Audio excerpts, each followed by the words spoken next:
Dans cette nouvelle vidéo, nous allons continuer notre progression pour intégrer Ajax dans notre site WordPress et nous allons maintenant récupérer la valeur qui est passée ici dans ce formulaire. Donc je retourne dans le code ici dans mon fichier ajax-test.js. Je vous fais remarquer que j'ai rajouté ici un test pour vérifier l'existence de l'élément qui a l'identifiant forme Ajax test avant d'exécuter tout ce code JavaScript. Donc ça, c'est une bonne précaution à prendre. Ça évite de charger en mémoire des fonctions pour rien, puisque cette fonction Ajax va ne s'exécuter que si nous avons le formulaire dans la page. Donc en faisant ceci, nous effectuons un filtre et cela nous évite de charger du code inutilement. Ensuite, au niveau du fonction .php, j'ai aussi rajouté un test conditionnel ici pour charger mon fichier ajax-test.js ainsi que faire le lien de la variable vers le fichier admin-ajax.php en utilisant le tag conditionnel isPage. Étant donné que j'ai positionné mon exemple sur une page, je ne vais charger le script ajax-test.js que lorsque je suis sur une page. C'est une manière aussi d'optimiser notre code et d'éviter de charger des choses inutilement. Je reviens dans le fichier ajax-test.js et juste avant l'appel de la fonction ajax, je vais rajouter ceci.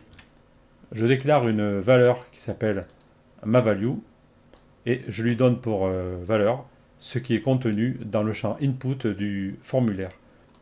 Le champ input du formulaire possède un identifiant qui s'appelle sendValue. On peut le revérifier ici dans le fichier ajax-tpl.php. Le voici, notre champ input. Son identifiant est sendValue et tout ce qui est envoyé peut être récupéré par l'intermédiaire de cet attribut value dans la fonction val de jQuery, comme ceci.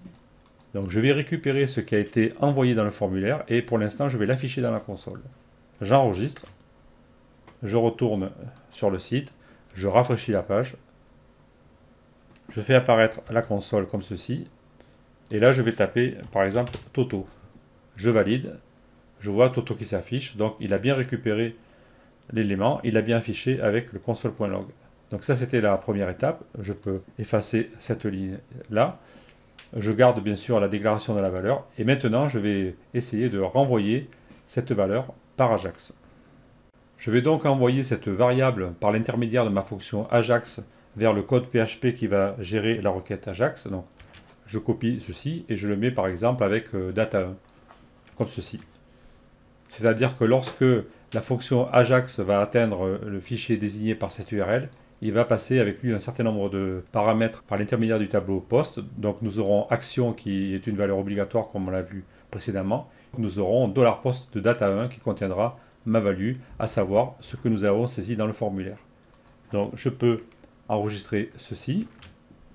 Maintenant je vais revenir au niveau du fichier functions.php à l'intérieur de la fonction qui va gérer l'appel Ajax ici. Alors là j'ouvre une petite parenthèse. Ici j'ai écrit la fonction directement dans le fichier function.php parce que nous allons faire un exercice simple. Mais imaginons que vous ayez une application assez sérieuse, il se peut qu'ici il y ait 2 ou 3 pages de code, donc il serait peut-être plus judicieux dans la fonction ici de faire un include d'un fichier et vous écririez votre code dans ce fichier à part, ça structurerait votre application. Nous sommes en train de faire un petit exercice pour démontrer le fonctionnement de Ajax, nous allons rester dans le fichier function.php. Je vais donc récupérer la valeur envoyée par Ajax. Je me positionne ici par exemple, enfin plutôt au début, avant de faire des choses, puisqu'en général on récupère les variables au début de la fonction, et je vais coller ici cette affectation. Je déclare une variable PHP, $valueSent, et je lui donne comme valeur $post de data1, tout en sachant que ce fameux data1, il a été passé ici, et qui correspond à ma value, et que ma value, c'est ce qui a été saisi dans le formulaire. Je reviens ici. J'ai donc créé cette valeur $valueSent qui est une valeur PHP. Je peux ici faire des traitements, etc., interroger la base de données, des calculs, tout ce que je veux. Et ensuite, j'ai la zone de finalisation de ma fonction. Je vais donc retourner $valueSent. J'enregistre. Je reviens sur le site. Je rafraîchis. Je vais taper Titi pour changer un peu. Je valide. Et là, alors là, il y a un petit problème. Il me dit ma value. Qu'est-ce qui s'est passé? Il y a sûrement un petit problème qui ne doit pas être bien grave. Je reviens dans le code. Et effectivement, ici, data1 ma value, ce n'est pas une chaîne de caractères, c'est une variable. Donc, il ne fallait pas mettre les simples cotes. Donc je corrige ici, j'enregistre, je reviens sur le site, je rafraîchis, je vais taper tutu maintenant, et voilà, je récupère bien le résultat tutu. Alors là, encore une fois, ça nous démontre bien qu'il est important de vérifier étape par étape, parce qu'on peut faire une bêtise dans le code. C'était exactement ce que j'ai fait. J'avais mis ici une chaîne de caractères, alors que c'est une variable JavaScript ici. Donc, encore une fois, vérifiez bien étape par étape. En plus, ça vous aide bien à comprendre le fonctionnement de ce que vous faites, et ça vous fera progresser. Pour résumer ce que nous venons de faire, nous pouvons dire que maintenant nous sommes capables, à travers un formulaire ici dans une page, de taper une chaîne de caractères. Et lorsque nous validons le formulaire, envoyer cette chaîne vers un fichier JavaScript qui va lui-même la renvoyer vers un script PHP afin d'effectuer des traitements, puis retourner un résultat vers le fichier JavaScript qui avait initié la demande, et nous pourrons afficher le résultat où bon nous semble, comme ceci. Maintenant, nous allons réaliser un exercice un peu plus sophistiqué. Nous allons effectuer une recherche de chaîne de caractères dans les articles et afficher le titre et le lien vers l'article correspondant. Alors bon, c'est pas très logique parce qu'ici nous sommes dans une page, on va faire une recherche vers des articles, mais bon, peu importe. Le but c'est de démontrer comment ça fonctionne. Après, vous réutiliserez toutes ces techniques dans vos propres réalisations. L'important c'est de comprendre le principe. Je reviens ici dans le fichier function.php, dans la fonction ici qui va traiter les actions relatives à ma commande Ajax. Et je vous rappelle que ici nous sommes censés renvoyer un résultat au format JSON. Et là pour l'instant nous allons expérimenter notre code, nous ne savons pas trop ce que nous allons faire et nous avons besoin de faire des vérifications intermédiaires avec des var-dump, etc. ou des échos. Et là ce n'est pas très pratique parce que notre fonction elle est faite pour renvoyer un résultat au format JSON. Et si ce n'est pas le cas, le retour ici au niveau Ajax ne va pas se faire et on va déclencher une erreur. Alors ce que nous allons faire pour expérimenter temporairement, dans notre fichier ajax-tpl.php, nous allons faire ce que j'appelle moi une zone de bac à sable, peu importe comment vous l'appelez, c'est-à-dire une zone où nous allons tester notre code et nous le verrons s'afficher en direct dans la page. Donc ici, après l'ouverture du conteneur, je fais un petit peu de place et je vais insérer ici ces deux lignes. Voilà, ce sont deux commentaires PHP. J'appelle ça bac à sable parce que je vais expérimenter à l'intérieur. Et à l'intérieur de ceci, je vais écrire mon code et le tester. Une fois que mon code sera bien testé et au point, je pourrai le transposer ici dans la fonction exécutée suivant l'appel Ajax, donc cette fonction, et j'effacerai cette zone de bac à sable. Mais pour l'instant, ça va nous servir à tester et afficher nos résultats intermédiaires. Je colle donc un bout de code que j'ai préparé, comme ceci, et nous allons le détailler ensemble. Au départ, nous globalisons l'objet $WPDB, afin de pouvoir l'utiliser dans notre page. Cet objet est fourni par WordPress afin de nous permettre d'interagir avec la base de données directement. Je vais utiliser cet objet car apparemment avec l'objet WP_query, je n'ai pas trouvé la possibilité de faire une requête par rapport à une recherche de mots dans le contenu d'un article. Nous allons donc effectuer directement une requête MySQL dans la base de données. Je vais déclarer ensuite une variable $morecup qui plus tard récupérera la valeur du mot saisi dans notre formulaire. Pour l'instant, je vais utiliser une chaîne factice, tout en sachant que cette chaîne, je l'ai disposée dans quelques articles afin d'avoir des résultats. Ensuite, je vais déclarer une deuxième variable pour ma requête MySQL. Il s'agit du mot que nous cherchons, encadré par des caractères joker de MySQL, à savoir le pourcentage. Donc ça fait partie de la syntaxe MySQL. Ensuite, nous allons déclarer quelle est la table que nous voulons interroger en utilisant la propriété préfixe de l'objet WPDB afin d'obtenir le préfixe de la base de données tel qu'il a été défini à l'installation, car ce n'est pas forcément WP_, et nous allons attacher le nom de la table que nous voulons tester. Donc ici, nous aurons dans notre cas la table WP_post, mais si le préfixe avait été autre lors de l'installation, nous récupérerions le bon préfixe. Ensuite, je vais exécuter ma requête. Pour faire cela, je vais utiliser les fonctions mises à disposition par WordPress à travers l'objet WPDB, à savoir la fonction getResults, à laquelle je vais passer une autre fonction qui va préparer la requête. Alors je vous renvoie éventuellement à la documentation de l'objet WPDB de WordPress afin d'en savoir plus. Je rappelle ici que ce n'est pas un tutoriel sur l'utilisation de la base de données. Je vais un peu vite, mais je vous détaille quand même les lignes de ce que je fais. J'envoie donc à la fonction getResults le résultat de la fonction prepare à laquelle je passe la requête. Donc ici select, je vais tout récupérer depuis ma table, là où le contenu du poste contient quelque chose qui ressemble à ça. Donc pourcentage %S, c'est un placeholder qu'on va retrouver ici contenant le mot testé.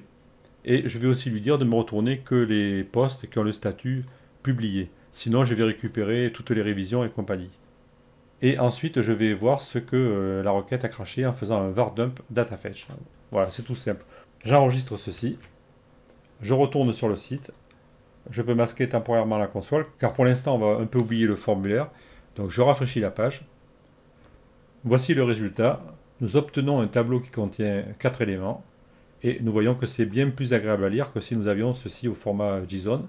Pour réaliser notre tableau qui contiendra un titre et un lien vers l'article, nous allons récupérer ici l'URL sous forme brute ici, qui est dans l'élément GUID, ainsi que le titre du poste pour afficher dans notre liste, ainsi que le post name ici qui contient le nom informatique et qui va nous servir à recréer le permalien en le rajoutant ici à la place de cette variable get p égale 25.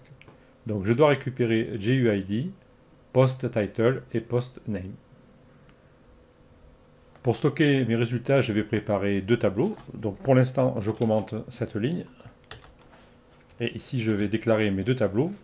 $ResultQuery qui va contenir le résultat de ma requête formaté, ainsi que le tableau $FinalArray que nous connaissons déjà, puisque c'est le tableau ici que je vais renvoyer après quand j'aurai rapatrié tout ça dans la fonction Ajax. Donc je reviens ici. Pour l'instant, je vais travailler encore dans le bac à sable. Je vais ici composer mon résultat de cette façon. Donc je colle un bout de code que j'ai préparé. Alors je regarde si DataFetch, donc qui représente ma requête, si DataFetch contient des résultats. À ce moment-là, je vais donner la valeur success du tableau FinalArray à true. Et je vais parcourir mes résultats à travers une variable que j'appelle ici DataLine. Et je vais composer le tableau $ResultQuery de cette façon, c'est-à-dire que chaque élément sera un tableau, lui-même composé du titre, du nom de l'article et du GUID, c'est-à-dire de l'URL brute. S'il n'y a pas de résultat, à ce moment-là, au niveau de FinalArraySuccess, je mettrai false et j'ajouterai un élément au tableau $ResultQuery indiquant qu'il n'y a pas de résultat. Je vais interroger le tableau créé, comme ceci avec un var dump, et je vais voir ce qui se passe. J'enregistre, je reviens sur la page, je rafraîchis, et maintenant j'ai le tableau résultat de ma requête. Je vois bien ici que j'ai récupéré le nom de l'article, le post name et l'adresse, donc les GUID, c'est-à-dire l'adresse brute. Je vous rappelle qu'à l'origine, les éléments sont stockés dans WordPress avec un identifiant. Et si nous, quand nous affichons une page ici, nous avons un permalien comme ceci, c'est parce que des opérations sont effectuées après coup. Mais la véritable adresse d'un poste, c'est ça, c'est une variable get, post égale 25. C'est le poste d'identifiant 25. Ici, c'est le poste d'identifiant 31, etc. Maintenant, nous avons tout ce qu'il faut pour composer notre tableau. Nous pouvons passer à la suite. Ce tableau $ResultQuery n'est qu'un sous-élément de notre résultat. N'oublions pas que le tableau que nous devons renvoyer, c'est $FinalArray. Je vais donc le compléter à la suite. Je commande cette ligne et je vais coller deux lignes que j'ai préparées, comme ceci. Je rajoute une clé mot à l'intérieur de mon tableau $FinalArray afin de récupérer le mot que nous avions testé et l'afficher dans notre résultat. Je vous rappelle que c'est la valeur $mot récup ici que je vais récupérer ensuite à travers le formulaire. Donc pour l'instant c'est une valeur de test, je vous le rappelle. Et je rajoute aussi une clé results à mon tableau $FinalArray qui est le tableau contenant les résultats de la requête. Et ensuite je vais vider le tableau pour voir ce qui se passe. J'enregistre, je reviens sur la page, je rafraîchis et voilà mon super tableau. Donc le premier élément est la clé success qui est égale à true. Je récupère le mot que j'avais passé pour ma recherche. Et ensuite le troisième élément est un tableau results qui contient tous les résultats de ma requête. Maintenant je vais simuler le retour de ce tableau à travers le format JSON. Je commente cette ligne. Bien sûr après j'effacerai tous ces var dump, mais pour l'instant j'expérimente. Donc je commente et après je ferai mon choix des lignes que je veux transposer dans la fonction Ajax. Je colle cette ligne, je retourne à l'affichage, un encodage du tableau $final_array. J'enregistre, je reviens sur la page, je rafraîchis, et voici mon tableau encodé au format JSON, ici. Si je regarde un peu attentivement, je vois ici que j'ai un problème lorsque j'ai des slash. Je vois que ces caractères sont échappés avec un anti-slash. Donc ça, c'est pas très bon, ça va pas marcher, il faut que je corrige ceci. La solution est simple, je reviens dans le code, et il suffit que j'encadre mon appel de fonction JSON encode avec la fonction PHP strip slashes, comme ceci, pour enlever les caractères d'échappement. J'enregistre, je reviens sur la page, je rafraîchis, et cette fois, je vois que ma chaîne au format JSON est correctement constituée. Je vais pouvoir maintenant la renvoyer par le fichier Ajax.